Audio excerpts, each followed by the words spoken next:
একদিকে দেখালাম ছবিটা 2018 সাল থেকে কাজ শুরু হয়েছিল, তারপরেও বরফ তৈরির ফ্যাক্টরি এখনো পর্যন্ত বাস্তবে রূপায়িতই হয়।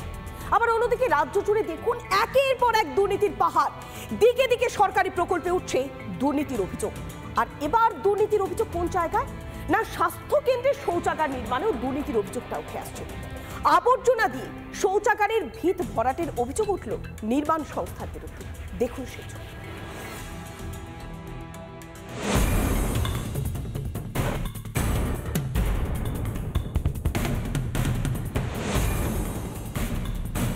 সরকার বলছে উন্নয়ন হচ্ছে, অথচ উন্নয়ন করতে গিয়ে ব্যাপক দুর্নীতির অভিযোগ উঠছে জেলার দিকে দিকে। এমনই একটা অভিযোগ উঠেছে মানবাজার বিধানসভার মানবাজার 1 নম্বর ব্লকের পায়রাচালি স্বাস্থ্যকেন্দ্র চত্বরে। আমরা দেখেছি নিম্নমানের সামগ্রী দিয়ে কখনো রাস্তা, কখনো অঙ্গনওয়াড়ি নির্মাণের অভিযোগ। এবার এই নিম্নমানের সামগ্রী দিয়ে স্বাস্থ্যকেন্দ্রের শৌচাগার তৈরির অভিযোগ উঠল পুরুলিয়ায়।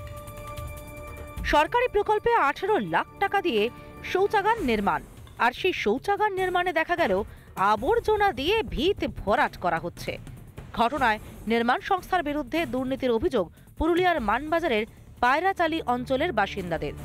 অভিযোগে নির্মাণ কাজ বন্ধ করে দিল স্থানীয় মানুষজন। কাজ হচ্ছে নিম্নমানের, এবং যেভাবে যে ময়লাগুলো ভিতরে দিয়েছে এগুলো তো মানে চোখে দেখেই বুঝতে পারছি কি অবস্থা। কাঁচ ভাঙা আছে, প্লাস্টিক আছে, কাঠকুচি আছে, পুড় দেওয়া হয় নাই। কত স্যাংশন আছে কি নাই পাবলিক কিন্তু কিছু জানে নাই। 1 নম্বর। দ্বিতীয় নম্বর, যে নিম্নমানের জিনিসগুলো দিচ্ছে তাতে আমার মনে হয় 2 দিন টেকবে না। তার জন্য আমরা কাজ আটকাছি। যে ওভারসিয়ার সেদিন এসেছিল, এসে নিয়ে বললো আরে ওকে এরপরে ছেড়ে দাও এইবারের জন্য ঠিকাদারকে।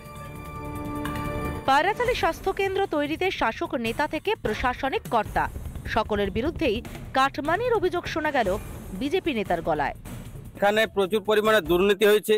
এই সমস্ত যে প্রজেক্টগুলো হচ্ছে এগুলা সে করে খাওয়া প্রজেক্ট, এটা আদৌ চালু হবে না। তখন আমরা দেখেছি মানবাজার যে ব্লক হাসপাতাল, সে হাসপাতালের টয়লেট আজ পর্যন্ত চালু করা হয়নি। এটা এই প্রজেক্টগুলো শুধুমাত্র করা হয় লুটে পুটে খাওয়ার জন্য। সাফাইয়ের বুলি শাসক নেতার গলায়। ওটা দেখে এসেছি, এবারে ওই কাঁচরাটাকে ফেলে দেওয়া হবে, নতুনভাবে সেটাকে আবার মাটি ভরাট করে ওটাকে নতুনভাবে ভালোভাবে কাজ করা হবে। জেলায় জেলায় দেখা যাচ্ছে নির্মাণের নামে নিম্নমানের সামগ্রী ব্যবহারের অভিযোগ। কবে সরকার এই দুর্নীতি রুখতে কড়া পদক্ষেপ নেবে, আশায় দিন গুনছেন রাজ্যবাসী। পুরুলিয়া থেকে অরবিন্দ মাহাতোর রিপোর্ট, রিপাবলিক বাংলা।